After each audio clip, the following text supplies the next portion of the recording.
Hello, everybody, and welcome to North 100, a Canadian Highlander podcast. I'm Serge. Joining me, I have a Jer. Hello. An Alex. Not brought to you by Princess Auto. And a Ben. Hey, Ben. Why do you hate Time Vault so much? Why? I don't know. Serge. Interesting. We'll never know. Well, reminder, the North 100 is brought to you by you with your support over the Patreon at patreon.com/loadingreadyrun. Let's start the way we always start, with the best card that you're not playing. And up today is me. I want to talk about an old card that is just getting better and better, especially after Modern Horizons came out, Into the North. This is a 2-mana sorcery for 1 and a green. Search your library for a snow land, put it into play tapped, and then shuffle your library. How have we never done this before?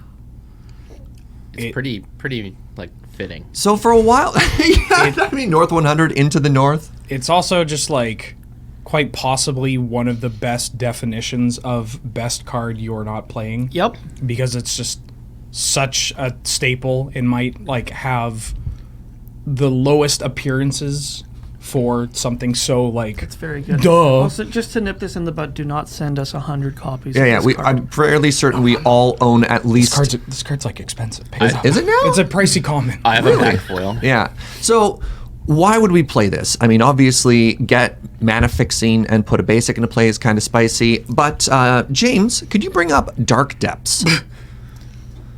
So Dark Depths is a land that houses our favorite indestructible 2020 Merit Lodge. And in addition to the word legendary and land, there's another word that sometimes goes overlooked: snow. So Into the North is a fantastic and very flexible land card as the Premier Lands pilot. Believe me when I say you should probably be playing this card. In the early game, it can ramp you, it can color fix, and if you happen to have a Thespian stage in play, it also finishes off your combo. And with the printing of Modern Horizons, there's also some creature lands you can tutor for now. Is it one or more than one? There's only one. It's Frostwalk But it's quite Bastion. good. Yeah. But yeah. So it's just more and more flexibility with a card that you probably already could have been playing. Get it in your land stacks. Does this find scrying sheets? It Yep. does. It also And finds Mouth of scrying sheets. Renom. Mouth of Mouth of Renom's the Renom. big one. Well, not the big one. Dark Depths is the big one. But Mouth of Renom is relevant because one of the decks that you're going to play a Rampant Growth variant in is something like the big green, like the Eldrazi green decks. Sure. And you don't have removal because you're mono green outside of like Walking Ballista or 10 mana Ulamog. Like that's your removal. This brings me back memories of Barbarian Ring, where later in the game, if you get a loop going, you can just start rapid firing down everything. Like this card can be a win condition in a deck with Crucible Worlds against a creature matchup, because that's 4 damage from a colorless source. Like everything's dying to this except for Siege Rhino. Nothing And other does stuff. that. I've always Nothing wanted kills to do Siege Rhino. like the Rock sort of lands package that focuses around snowlands. So yeah. maybe this will be the year. So get it in your decks. We've talked about Scred as the best card you're not playing. We've talked about Into the North. We could just use this as like a quick little, folks, grab your snowlands. Yeah. They're cheaper than ever. They're everywhere now. They're only going to go up. Well, we covered that in the Modern Horizons one as well. I think everyone should be playing Snowlands now. It's good with Tainted Pact. Grab your snowlands. Yeah. Let's do a quick update on some other content. If you're not already following the Loading Ready Run YouTube channel, if you're listening to this on the podcast form, or if you like North 100, you're not following the LRRMTG YouTube channel, check it out. There's some great content up there. There is the Highlander Finals recap. I have been told at the table, if you're watching the finals, only watch the final 2 games and leave the rest up to your imagination. And just skip match 3. And also, the Highlander Winter League is up. Episode 1 went there, and people showed up with some pretty interesting brews. So I memed real hard. Alex, a little bit of a spoiler here, is the current points leader in the league right now, with a very spicy... What's the word I'm looking Mardu for? Pyromancer. Mardu 2-for-1. Mardu Pyromancer. We've talked about the feeling of seeing a deck and like getting absolutely demolished by it, and then the first thing you do is go home and think about building it yourself. Yeah. And that I've never felt more of a pure feeling of that than that deck. That's- Because Lord knows I've tried to build it and have failed, and Yeah. after that I was like, Oh, that's what I was doing. All right, and a little bit more housekeeping. PAX East is coming up at the end of February. There's going to be a bunch of Lure people there, 4 in total, a Corey, a Graham, a Cam, and a Ben. So if you want to say hi to any of them and you're at the east of the United States for PAX, go say hi at the booth. All right, let's talk about today's theme. So a new set dropped not too long ago, Theros Beyond Death, and there are a bunch of very new and exciting spicy cards floating around. I guess it's time for all of us to rip apart all of our old decks and upgrade all of our decks. Let's talk about upgrading your deck, which is only positive, right? So do you have an updated version of that Mardu Pyromancer deck? Or basically, that's how that works, right? Every time a new set comes out, we all of a sudden have to update all of our lists. Okay, we're just going to put you forgot the kappa. Ben. I want to preface, we're not complaining about people asking for deck lists. Seriously, or no. engaging with the format. Absolutely. That's the number one thing we want. Love it. Is It's the people best. that the first thing they think of when a new set comes out is my Highlander deck before everything else. But what we're going to cover is for the benefit of y'all. Because there's a bit of a misconception with how decks change throughout the format on like a month-to-month, set-to-set basis. So here's a good question. What are people looking for when they ask this question? When they say, I want an updated version of X? I think they want the best version of that deck. You couldn't see the scare quotes on the podcast, but they basically just want a version that someone would take to a tournament, like someone who plays regularly would jam with on Moto like that week, or would take to a tournament that week. But they also want a version of that has 5 new cards from the set, basically. That's mostly true. So when you look back over the past 6 months to a year, how many new cards are in a deck? Maybe 5. That's an awkward conversation for 2019. Sure. But you know, over your average year, 5, 4 or 5 could be 0. could be 1. Upgrade doesn't necessarily mean you're getting like the second coming of lightning bolt. Sure. This is the deck building equivalent of how people use the phrase strictly better than, which is to say they don't use it correctly. Isn't strictly better than the deck building equivalent for strictly better than? Like my X build is strictly better than Y build? Probably. Which we may But get into later. To briefly visit on that, there's a phrase that gets thrown around, chucked around, yeeted around Magic, called, strictly better than, which is like, this card is the same card, only better. But people use that incorrectly, and it is a small pet peeve of mine. Is it? Just a small, tiny, burning ember of hatred. So I got one more question to this. Does an updated deck list mean it has to be new cards? No. Because that's a good question too. Just because new cards are coming out and they are comparable to it, does it mean an updated version has to include the new versions? It's really, I mean, honestly, it's one of the best parts of deck building in Highlander is where we have every card in Magic to pull from, and you only get to pick 100 of them, right, for your deck. And this means that some cards that may not be in current lists are fantastic. They're phenomenal cards, but they just might not be there. But if a new card comes out that has a powerful synergy with it, or has a powerful synergy with another deck that makes that excluded card better, then that's an upgrade. The example that we talked about very briefly before recording is Fiend Hunter and like Death and Taxes variants, or White Weenie variants. So Fiend Hunter, for those not familiar, is from Innistrad, original Innistrad, so over, 10 years old? Almost 10 years old? Is it that old? Yeah, I hate to be that guy. No! It's 1 white for a 2011, 1/3 not quite 10 years. human cleric. When Fiend Hunter enters the battlefield, you may exile another target creature. When Fiend Hunter leaves the battlefield, return that creature to the battlefield under its owner's control. So it has like the old formatting of 2 separate abilities. The Oblivion Ring formatting. Exactly, which has been replaced with the updated formatting of its all The one Banishing ability. Light formatting. Exactly. Now, what's the significance of here? Why is 2 triggered abilities significant? If Well, you've never seen this before. there's a card called Ephemerate that came out in Modern Horizons, and Okay. it's kind of a stinker. Quite good. It's 1 white instant. Exile target creature you control, and then return it to the battlefield under its owner's control. And then it has rebound. Why does it have rebound? Well, because it's Big Modern dumb. Horizons.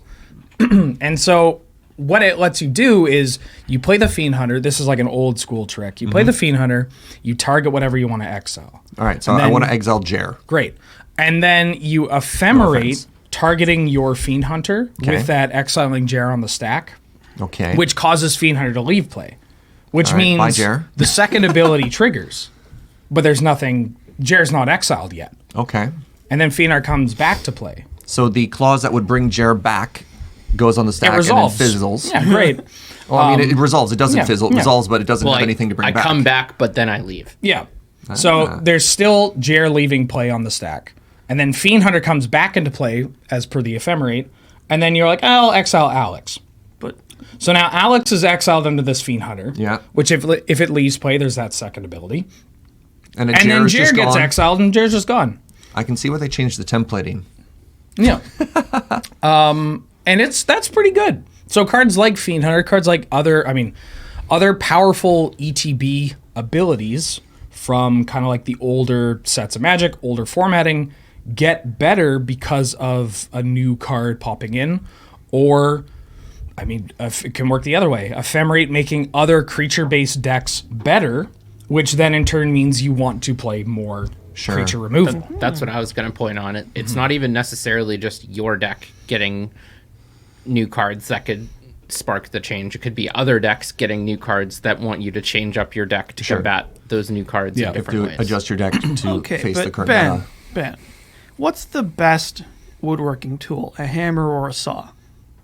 Oh, is this Which one's the best? hammer? My gut says hammer. I'm going to go with Saw. I also nicknamed my gut hammer. Hopefully that metaphor scans. I'm trying to get at like different approaches to how deck building even works at all. Where it's just like, Oh, yeah. there might not be a best build. Was that a and we good haven't? Yeah, we haven't even gotten into talking about like meta choices. Is that a good example though? Because isn't hammer always good? Hammer always smash. No. Hammer fixed job no matter what. Yeah, You and confused? if it doesn't work, get a bigger hammer. Yeah, bigger hammer. Did you know there's many different kinds of carpentry hammer? Yes.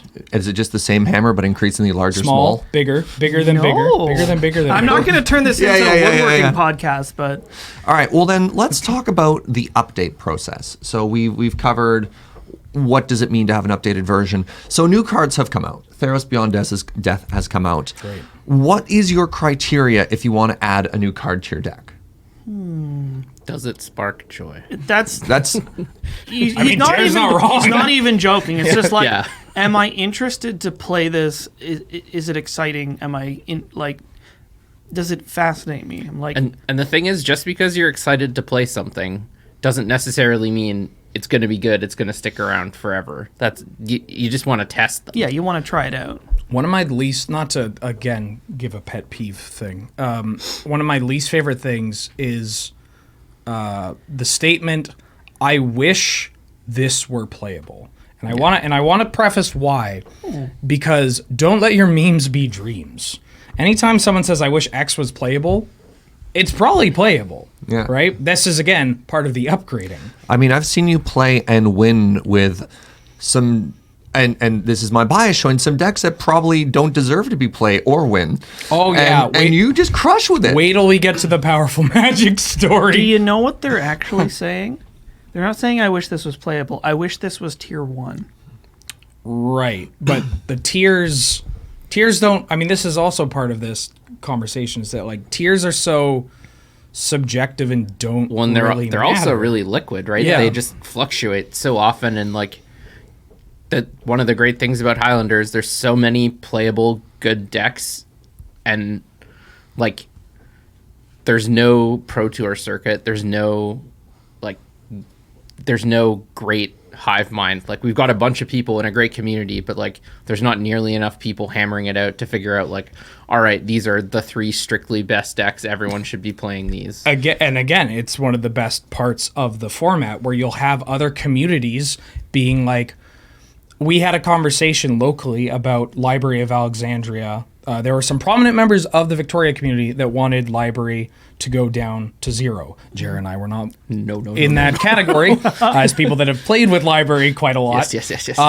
But still, there were respectable old bloods, people that basically created the format. People that have played forever, being entrenched in the format. And they're like, this card is bad, I never play it. Thousands of games played. And then you have other communities, again, packed full of like people that have played on the Pro Tour, people that have been playing with Library for their entire lives, and they're like, Library's the best 1-point card, should go to 2. And so you get this and it's not that huge of a difference of like the people that are playing or whatever it may be, but because there are so many different play styles, players, deck building, whatever it may be, you get the importance of certain cards shifting, which ties into whether or not a card is considered an upgrade or playable or whatnot, right? You need context. So let's try and give a concrete example here. So new 4-mana Elspeth came out, which was very interesting. And when we did the set review, we were kind of split on that card. Some of us were like, this is a potential 4-mana finisher. That's not that exciting. It only down ticks. It's missing a lot of the important power level that we're looking for the card. So to go over it, 4-mana, 5 loyalty Elspeth for 2 white, -1, up to 2 target creatures you control each get +2/+1, -2, create 2/1/1 white human soldier tokens, -3, gain 5 life, and escape for 6 mana and exile 4 cards from your graveyard. Now, this is new and potentially exciting, not necessarily exciting.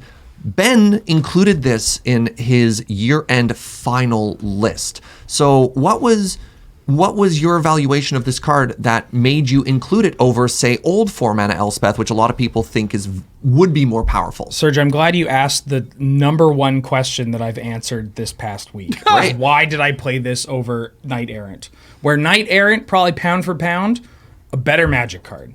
But they do different things. Even though they're both 4-mana Elspeths that make tokens, have a combat thing, and then having an ultimate that wins the game. 5 life, very relevant. I was pretty good against my red opponent when I gained 10 life over 2 turns. But how did you -3 it twice? I -3'd it. They killed it. Then escaped. And then I played a City of Traders. Powerful Magic. So with the new Elspeth Sun's Nemesis is that while it, again, isn't a better card necessarily, I found it to be an upgrade considering what I wanted to help combat. I did... Oh, Siri, please. She wants my apologies. It's for my powerful magic because that's a hell of a story. It pound for like the damage that this deals right up front, right? If I play it and just use my the combat ability is if I have 2 bodies, which hopefully a Death and Taxes deck does, that's +4 damage. Yep. So it's 4 to 3, a little bit better, but not huge. But if I'm trying to race combo, every point counts. Sure. And the flying isn't as relevant. A defensive maneuver is I'm making 2 bodies instead of 1. I'm going down on loyalty, but that doesn't matter because any resources my opponent puts to killing my Elspeth, that's fine, I'll get her back later. And then the -5 of gaining life is again another way of trying to beat the grind. Or honestly, in some matches against like a Tendrils of Agony deck, or especially a burn deck, you just need to gain some life. Yeah. Right? So with taxation effects, they're so pressed to get to it, they might not have the luxury of kind of, going, I guess I'll play a couple of spell bombs after and then Tendrils you for 3. Is this a kind of example of synergy versus like in a vacuum assessment? Because like 4-mana Elspeth, the original one, in a vacuum is just like a crazy powerful planeswalker. It doesn't really matter what deck it goes into. Right. It's just it wins to death on its own. And you also have to look at the context in which Ben was playing this card. Like, he's not necessarily saying in like a regular D&T meta, like if he was going to a weekly with like a bunch of people in unknown decks, he would play this over Night Air. And I'm not saying he wouldn't, but like if you're pretty sure you know what the other, like, you know everyone who's going to be in this tournament and you have a reasonable idea of what they're going to play, that can really affect your card choices quite literally, the talking point I had for this, I streamed D&T for the entire day after playing the year end, and people are like, how is Elspeth? I'm like, oh, she was great, won me so many matches and games, even when she wasn't good or wasn't at her best, like she was totally fine, and I think I lost based on my mistakes. Great card, we'll play it a lot. I'm gonna cut her from my list though, because like, Sure. Yeah. I knew what I was playing against, or I had a rough idea, and in that sense, she was an upgrade to Knight Errant.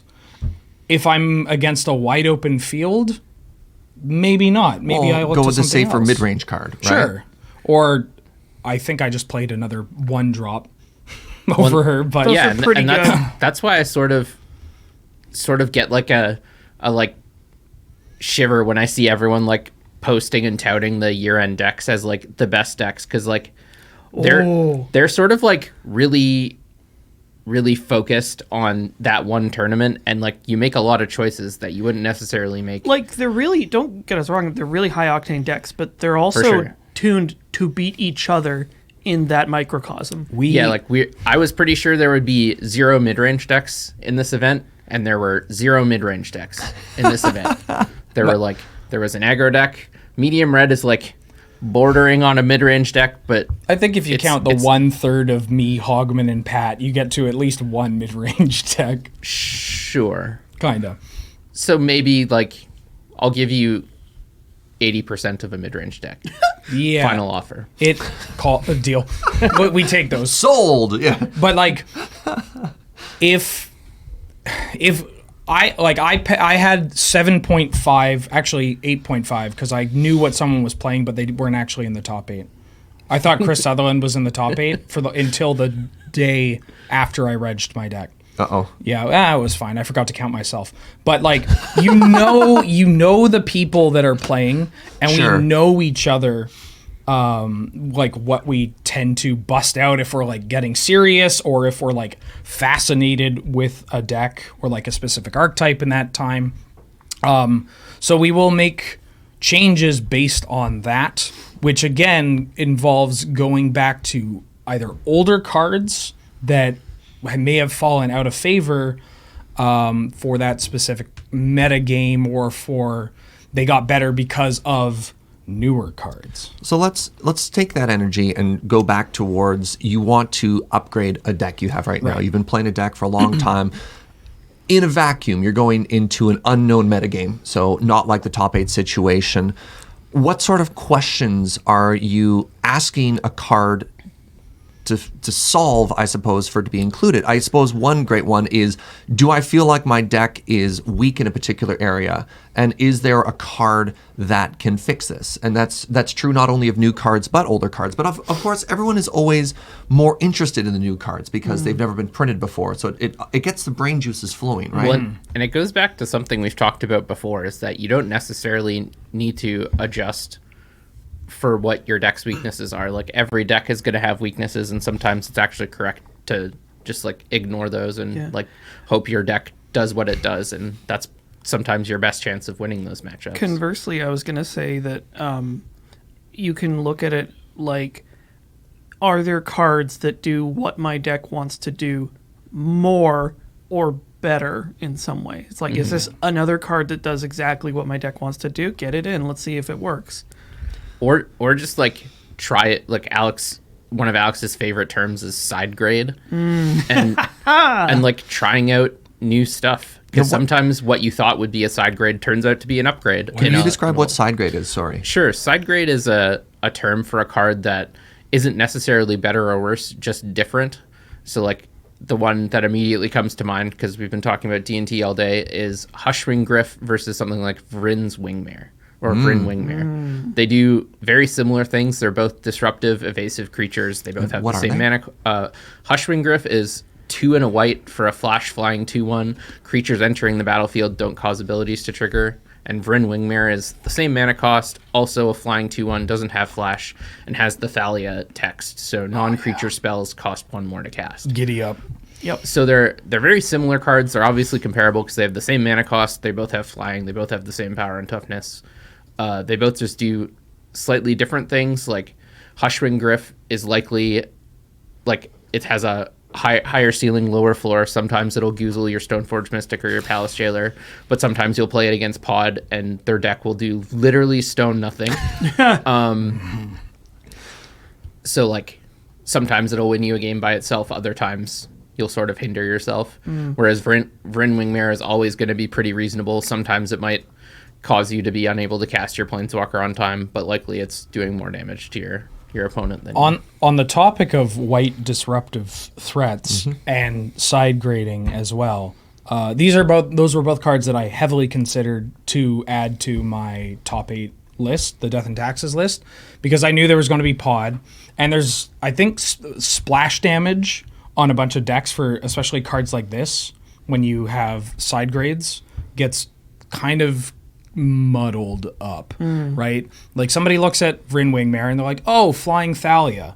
Well, that doesn't do anything. That doesn't do the same thing as like a Torpor Orb on wings. Sure. But like, look at, again, Pod, right? Like the Pod deck, that's where you would assume you always want the Hushwing Gryff. But what does Vryn Wingmare also do in Pod? Attacks. Well, it attacks in the air. It makes their tutors, their planeswalkers, their tutors, their time walk, makes their ephemerate time walk loop a lot less appealing. So it does a thing that you want in that matchup. It's got game too. It's not like it's a dead card. Yeah. Yeah, exactly. So like you can, if you're adding that kind of card and like making an upgrade over like just some random dirtle 2-drop or whatever. Or even that side grade too. Right? Yeah. I've got one other example. In Gruul, do you skew more towards lots of creatures with haste or towards more pump spells? Yeah. Why not both? You know, yeah, exactly. But those kind of choices where it's just like neither one of these is necessarily like the best choice. It's like different ways of approaching the same problem, which is like kill your opponent to death. And, you know. So let's take this conversation maybe in a slightly different direction. So we've talked about cards that are close, cards that are side grades, cards that are comparable. What happens when a new card comes out and it's game changing? I want to give the example of what happened to the Academy deck when Paradox Engine was printed. Or now potentially what happens in Storm decks now that Breach is out, right? Where a new card, and you have examples, Emry, Urza, when these really, right, when these big cards come out and you're like, this changes everything. Yeah. So that's another way to look at an update list. So do you look at a card like that and update an existing list? Or is there a point where you're like, no, we're brewing from scratch. This is the new heart of a deck. Where does that line come from? I've asked like 6 questions. Somebody start talking. Well, I'll let Jared take this to start, but you didn't just ask 6 questions. You asked 6 really intricate, difficult questions. To sort of answer generally the last question, I think what generally happens is when a new exciting card comes out, someone will sort of jam it. They'll just like slot it into an existing deck, play it a bunch, and try to get a feel for the card. And then if they suspect it was very good, and then their suspicions were confirmed, that's when you sort of start retooling it and building more around that card. Like when I first saw Paradox Engine getting played, people were still playing Wildfires. People were still trying to jam like Sphinx of the Steelwind in their Academy decks. You're not wrong, actually. Yeah, I absolutely remember that evolution. You're like, this is kind of good. Yeah. And then people were like, oh, there's a lot of ways to just like accidentally get infinite mana and draw my deck with this card. I don't need this Sphinx of the Steelwind or these Wildfires anymore. Like I can just like jam more things that let me win. What if instead of 17 mana rocks, we were playing 32? Yeah. But that doesn't sound good. Oh my. Surely you'll brick. Yeah, or like with Underworld Breach, we're still not quite at the Paradox engine level of build around yet. But like I tested that deck a lot leading up to the top 8 with one of my homies from the online community, and we thought this deck was like significantly better than the traditional Storm lists. He goldfished a ton and played a bunch of matches, and it aggregated to between a 3.2 and 3.3 like combo turn on average, which is the fastest of any deck I've ever played or tested extensively. Do you have the data on regular Storm? Like, how much faster is that than regular Storm? I didn't play regular Storm very much. The only reason I played this was because, like, I haven't played Storm in a little while, and I thought it was very, very strong. Regular Storm is like, if you're against 0 disruption, you're basically guaranteed for a turn 4, like 100% of the time. Assuming you mulligan properly, which can also just mean mulliganing down to 4 or 5. Sure.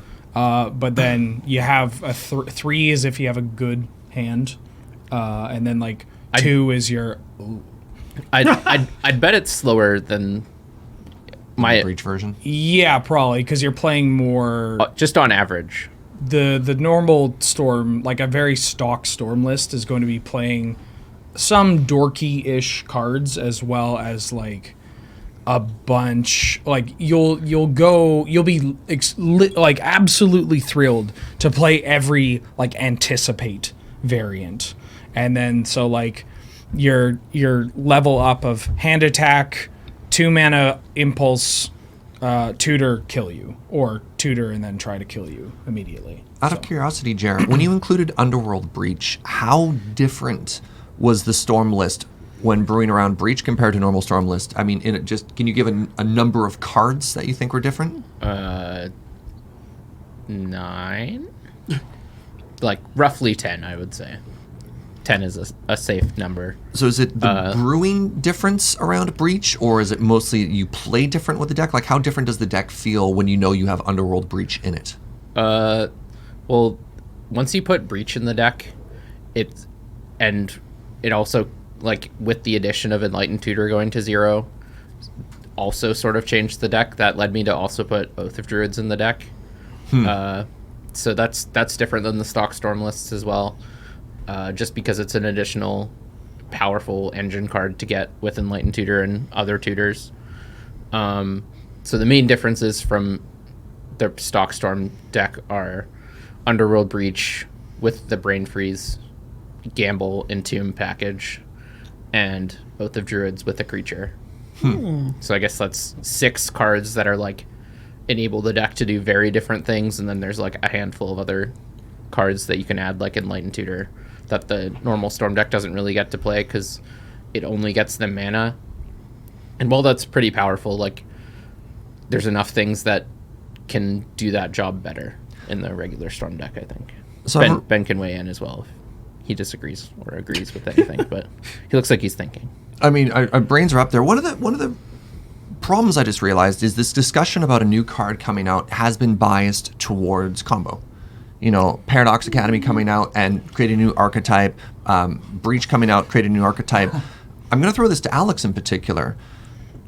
Have you ever felt a similar thing happen in your aggressive decks or your value decks, that a new card comes out and it's like, this changes everything? I can only think of one list you've played, which was the red-black artifact graveyard deck, when the new that goblin comes out and it like entombs an artifact into the bin, and you're like, I'm going to play artifact graveyard value. But I mean, I think it might be a case where combo has like these hyper-specific function cards, whereas like a more conventional aggro deck is kind of just, it's not like homogenous, but it's all these cards. Well, it's just way more redundant. Yeah, right? It's more redundant, so you want even more of that redundancy. There's not like a single card in the deck that you're going to draw all the time to, completely change your play style. Like there's going to be cards that are like super good. It's like, Rankle comes out and you're like, oh man, this kills them so hard. Well, actually, a great conversation we have during a lot of set reviews is, hey, can I now play this tribe or this aggro deck? And we're always evaluating those questions every time a new set comes out. That's, yeah.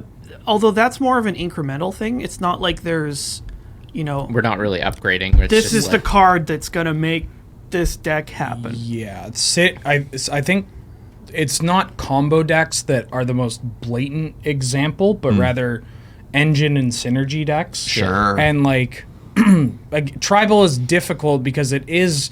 I mean, it's an upgrade when you take, like, if you remove zombie that is in this deck because it's a zombie and it has a reasonable mana cost power ratio, and then you replace it with, like, new zombie lord, right? Like, that's an upgrade. But I guess if you're missing a critical density of 1 and 2 drops, then it's not even the conversation at that point. But for that, it is relevant, especially to look at the creature typing, because, like, Mire Triton from Theros. Which one is Mire Triton? 1 and a black for a 2/1 zombie merfolk with death touch. When it enters the battlefield, you mill 2 and then gain 2. So everything on this card is exactly what Zombies wants to do. Sure. It's great, and this card genuinely is an upgrade to some of the less stellar zombies that you make, like Wailing Ghoul. If I could get Wailing Ghoul, that's from Eldritch Moon, I think. Maybe Shadows. It's 1 and a black for Eldritch Moon. It's 1 and a black for a 1/3 zombie. When it enters the battlefield, you mill 2. That's it. That's all the text I have for you today. So instead of a 1/3, you're getting 2 power, which you want your zombies to die. Is Gisa doing Thriller? Oh, is that how you do that? Oh, that's how you bring back the dead. But like it's just such a. Sorry, I almost said strict upgrade. But I do believe in this instance it's correct to use that. Yeah, but yeah, I would say that the progression of something like, a tribal deck, so like Zombies, for example, over the course of set releases is like a long, slow curve up. Yeah, sure. Just like they're, with like little... With occasional spikes. Yeah, exactly, like little hiccups. Like Amonkhet when there was like a zombie. Yeah, where they printed like a bunch all at once, and it's like, oh man, maybe this deck, got substantially better this time. But like... Enchantress with the last set for me. Yeah, but that was numerous cards being printed in that theme. To comment, though, on aggro decks as well, I do think there is a bit of a new card coming out, and aggro decks and somebody like, oh, what does this do? Oh, a lot of damage, get it in. Where like 3 mana for a 5/5 with 7 abilities, I guess. It can spark a trend. Like my 3-drop slot's pretty full. It can definitely spark a trend, and we've seen this within like the aggro diehards, where like Greg from our the top 8 of the event, who's like the best burn player locally, he added when not even as Amonkhet came out, but he added Hazoret to his red deck, which Hazoret's a pretty good card, but it's also a 4-drop card in a deck with a million 1s and 2s. And sometimes less than 30 lands. Yeah. And like I initially, and even to this day, I'm still like, I don't know about Hazoret, but I mean, when you in that deck, but when you play it, you kill people dead. And then he's like, I've died to it a lot. Maybe I can go a little bit bigger. And then so you start to play, like he'll play like Goblin Rabblemaster and Legion Warboss, and then like you can use that for other aggro decks, being like Gruul being like, so maybe I can get away with playing Questing Beast and Chandra and go as large as Glorybringer. Like you're allowed to have a Goblin Guide Sky Shroud Elite deck go up to Glorybringer, but you might not be able to acknowledge it until you get something as like busted as Questing Beast, as Hazoret, Chandra, Torch of Defiance, whatever it may be. All right, I want to do one last sort of case study. So we started with Ben. We talked a lot about White Death and Taxes and some of your card choices. You talked about Stormbreach and stuff like that. When we started today, we talked about Alex and Mardu 2-for-1. Now, that is a list that we've talked about on the podcast for a couple years now. God, we've been doing this for a while. How have you upgraded that list to the point that you crushed everyone and inspired Ben to want to build it himself? I think it was probably Amonkhet that put that deck over. And again, like I said with aggro, a number of cards were printed, and they happen to, I think, synergize with cards from previous sets. And I looked at a bunch of like modern and legacy lists, mainly using Mardu Pyromancer as a base, and I was like, I've been trying to make this sort of like Mardu graveyard spells, graveyard Mardu, and all the pieces just sort of started to click, where you had a bunch of like creatures that rummaged, which is like anti-looting, and then spells that were good from your graveyard, spells that were just like good, period. And then that synergized well with like graveyard tutors. Like this deck plays Fair Entomb just for value sometimes. Oh yeah. It's just like, yeah, I'll entomb this Phoenix. Yeah. You get Gamble, which is also Fair Entomb. Which is awesome. Yeah, it's just like it's a 1-drop. Or Fair DT, depending on who's playing it. The roll of the dice. Yeah, I think I have Fair DT and Fair Underworld Breach. I don't even know if Underworld Breach is that good in this deck, but I wanted to try it. It's probably fine. It's probably fine. Yeah, it's just like, okay, well, I'll cast Lightning Bolt four more times. Exactly. Sure. It's just like my, this deck, will cast Underworld Breach and be like, I will recast these 1 or 2 mana burn spells again. So just on that note, when I tested with a bunch of local players who weren't in the top 8, because I was trying to keep my deck at least somewhat secretive. I wasn't like the best at it because I played it in some tournaments, and the first time I killed them with Breach, each time they're like, wait, the cards don't exile? Because that's classic like Highlander player. Like they don't actually know what any of the mechanics from Standard do. Yeah. And they're just like, wait, you get to do that again? And I'm like, oh, and again. Yeah. And again. They operate on like, well, if this was printed in Odyssey, we would have to exile the cards. I know how Flashback works, therefore I know how this card works. And then classic Highlander players are like, I think we should add false.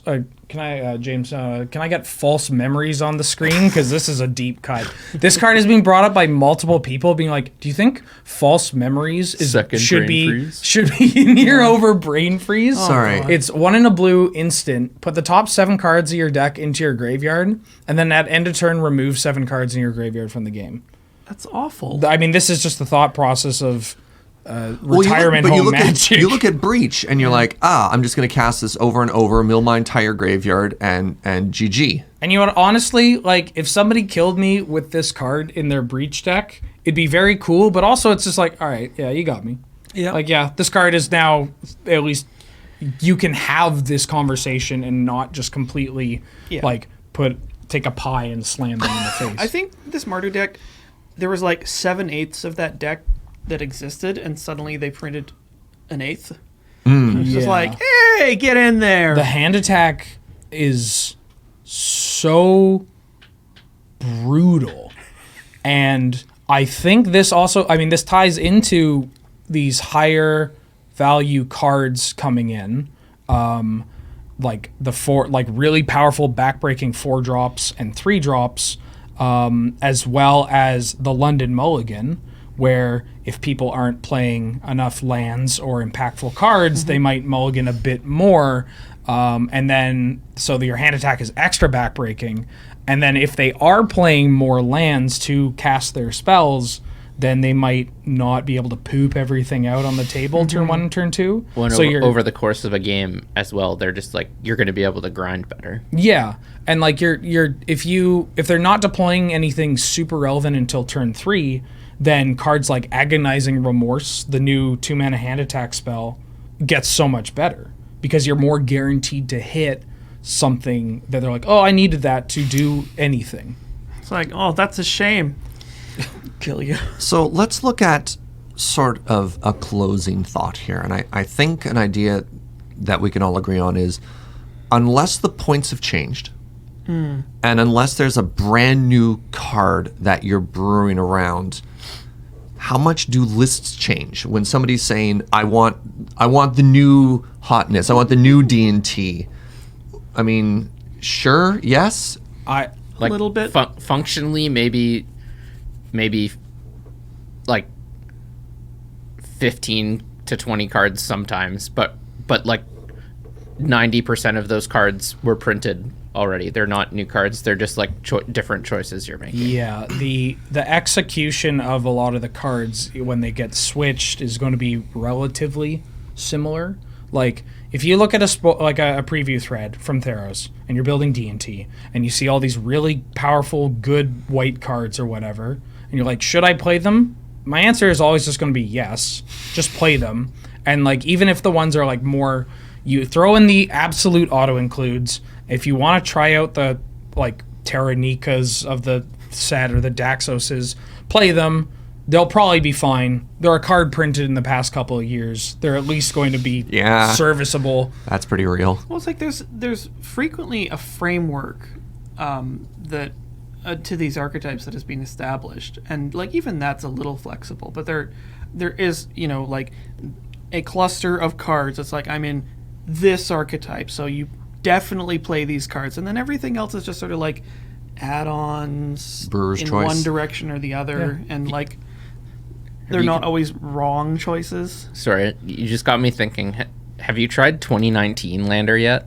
What? Like apart from lands, just cards from 2019. And try to and 2020. We'll let you have some Theros as a little I just treat. coughed up. So you leave the mana base, but then you only play 20. Oh, Am I asleep? Is this a nightmare? Wake up, Ben. It's time for school. All right. Any other closing thoughts that you want to add to this topic? Oh, I had a really good one until I spit up blood. I'll let you think about that. No, it's okay. Yeah, you go. Go. Like, try out new stuff. I'm always excited to experiment with things. And you don't necessarily have to take other people's word for whether a card is good or bad. It's like, do your own research, because it's like your particular utilization of that card might be better than somebody else's. I'm guilty of asking the internet for updated lists. When I was trying to brew Sanctum Stompy, I knew that there were lists floating around, but oftentimes I use those as inspiration. Yeah. It's just, what is the starting point? And not what's the core of the deck, because I can figure that out myself, but what are maybe some cards I haven't thought of? Yeah. And then evaluate those in a certain context. And it's often cards like 90 through 100, not the first 90 that I need. It's those other little extra You can spice. absolutely copy and paste a deck. Sure. We like Power to you. don't let anybody stop you from doing that. But If you love you to play are but hate to missing brew. out on like one of the things about this format that has kept us all playing it for 10 years plus is that like if you just take a framework and then build on that, you're going to have so much fun. You're going to learn more about the deck and the format. And the point I wanted to get to as well is that if you build from scratch, you can subvert expectations, which is something we talked about forever. Like, I didn't play Brave the Elements in my list at the top 8. I thought imagine about it, people were playing but I around it? didn't. But if you sleeved up a D&T list and you were playing like Brave the Elements, Harm's Way, and Faith's Shield, you are going to kill so many people because they don't expect it anymore. And you wouldn't have that if you just copied my list or somebody else's list from the past year. Can you imagine watching the color drain from your opponent as you're like, Faith Shield, Fateful Hour? You cast Faith Shield and all the color drains from their cards and just like fills the text like, red was named. Yeah. Jared's been trying to jump in. Sorry. Yeah, and I just wanted to talk about how I upgraded a list. I'll literally just like try to find a reasonable list, be it like user submitted decks on Goldfish or like one of Ben's old lists or one of my old lists or another local homie, and then I'll literally just go to whatever spoiler site I happen to be using at the time, like Scryfall or Mythic Spoiler or whatever, and then I'll just go set by set and be this like, gets in. do I want to play with any of these new cards? Oh yeah, do yourself a favor, folks. Do a Scryfall search. Like, I'm building a black creature deck. Scryfall, convert a mana cost 1, creature, black, and then just go. I always do Oh that. yeah, it's that, I think that's like the secret behind some of the best decks that have ever been built in this format. Yeah. Advanced search. All right. Well, then let's move to our closing segment today. Powerful Magic. Hey Siri, tell us powerful magic. No, don't talk to her. And up to date, we have Wheeler. Wheeler, tell us a story. of Magic cards. Okay, I was about to read my Did you Costco take notes? list. I did. James, I apologize. I'm going to make you do some work. So, talking about decks that have gotten upgraded. Excuse me. There's a deck in our format that has pedigree. It has seen play. Mind you, it saw play in about 2009, 2010. I actually some thought of you Pedigree was a single. Some of you might be familiar with this from other kind of famous Magic stories. It's a deck called Owling Mine, which is based off of Howling Mine, Yep. which is a two and effects similar to Howling Mine, which is a 2-mana artifact that says. Well, that's continuous artifact for our viewers at home, but it says if Howling Mine is untapped at the beginning of each player's draw step, that player draws an additional card. So it feeds both players. It's symmetrical. That means it's fair. But we're going to take advantage of this. And admittedly, Howling Mine is a bit of a risky card. Like, Lord knows the amount of times I'm like, Howling Mine, and they're like, untap, draw an extra card, and go, huh, I drew a Knight of Autumn. Yeah. And you're like, oh. So I plays this deck, and then it plays Ebony Owl Netsuki. That's okay. Netsuke? I think so. Go man. It's a 2-mana artifact that says at the beginning of each opponent's upkeep, if that player has 7 or more cards in hand, Ebony Owl Netsuke deals 4 damage to them. You play this card, you play Black Vice. Black Vice is the actual best one because it's a 1-mana card that just domes them, not just for 4, but any number of cards they have in their hand above 4 cards. Please don't play Black Vice against me. So how do we get all these cards in their hand? Well, Howling Mines are one way, Sure. but also we have a bit of a combo where we draw the game out for a really long time using bounce how? spells, Oh my counter God. spells. You are playing boomerangs. aren't you? Boomerangs, Yeah. that kind of stuff. Are we engulfed the shoring? We cast Engulf the Shore. We cast Devastation Tide. Evacuation? Importantly, we cast Upheaval. So Upheaval is 2 blue. It's a sorcery. 4 blue. 2 blue. Wow. God, if it only costs 4. All right, 4 blue. Upheaval. Return all permanents You're a monster. to its owner's hands. So what you do is you let the game go long. You Upheaval. And float a bunch of mana. And then you go land, Black Vice, copy artifact my Black Vice, pass. And then because they have 16 cards in hand, They just explode. they just die. So I built this deck, which has been built in the format. Again, it has pedigree. Local legend Brett Frankson built this deck in 2009, I want to say. Brett joint? And it was it was fine. It was not the best, but it did a thing. But could you say it's gotten better over the past 10 years? Well, I think so. It's received some upgrades in the form of new Howling Mines, Yep. as well as just better, more flexible bounce spells.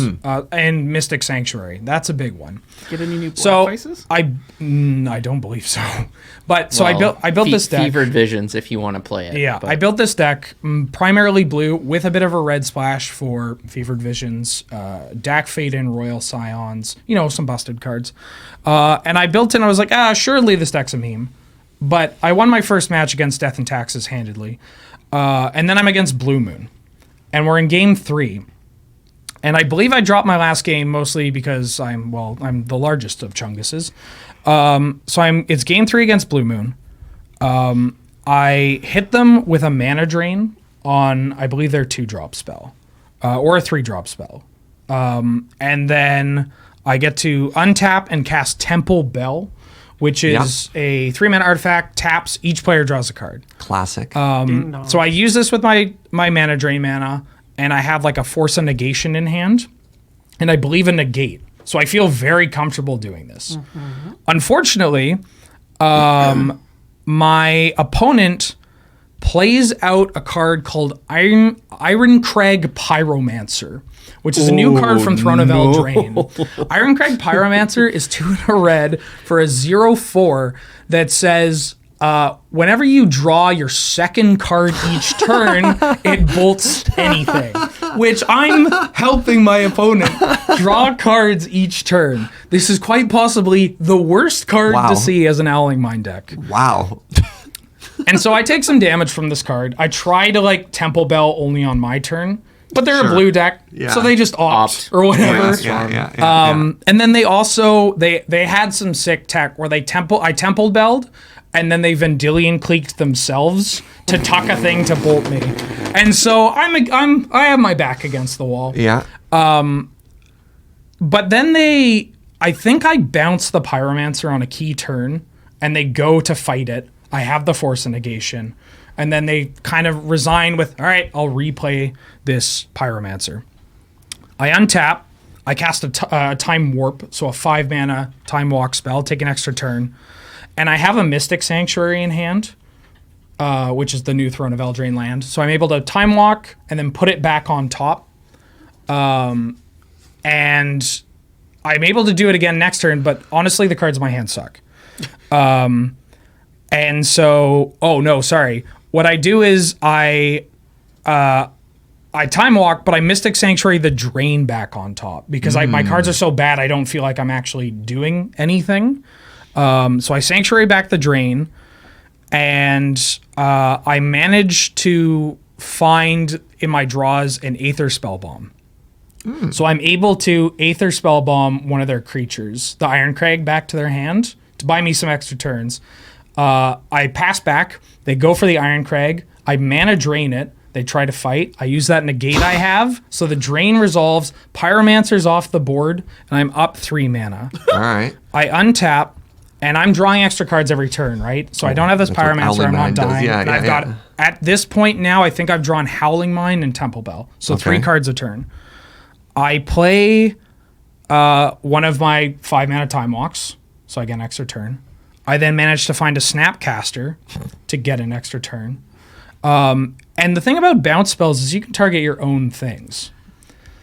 So I can target my own Snapcaster Mage to then replay to get back one of these Time Walks. Or, because we're playing actual factual Boomerang, which bounces any permanent, including a land, I can bounce my Mystic Sanctuary to get it back to Time Walk. Oh, and I should mention, I'm at 3. And so I'm at 3, and my opponent has a basic mountain untapped. And I'm drawing them extra cards. And they have Fire Blast in their deck. Sure. So I'm drawing a bunch of cards every single turn. And then I finally get to a point where I've Temple Belled them enough that they just have 1,000,000 cards in hand. And then I get on the last turn where I think I'm like about to brick, I get a Devastation Tide. Oh no. And I've found a Sensei's Divining Top. So Devastation Tide, for those of you not familiar, is it costs 1 and a blue for a Miracle, which is sorcery, return all non-land permanents to its owner's hands. And its normal cost is 5, but we're miracling this. And with top, you can do some kind of cool shenanigans where you tap top, hold priority, tap your Temple Bell, draw it, blah, blah, blah. So I'm able to return their Clique back to their hand, which is important because now this gives them the exact amount of cards in their hand. And I have like counter spells galore. They have 1,000,000 cards in hand, but I bounced some of their lands, so they're a little tight on mana.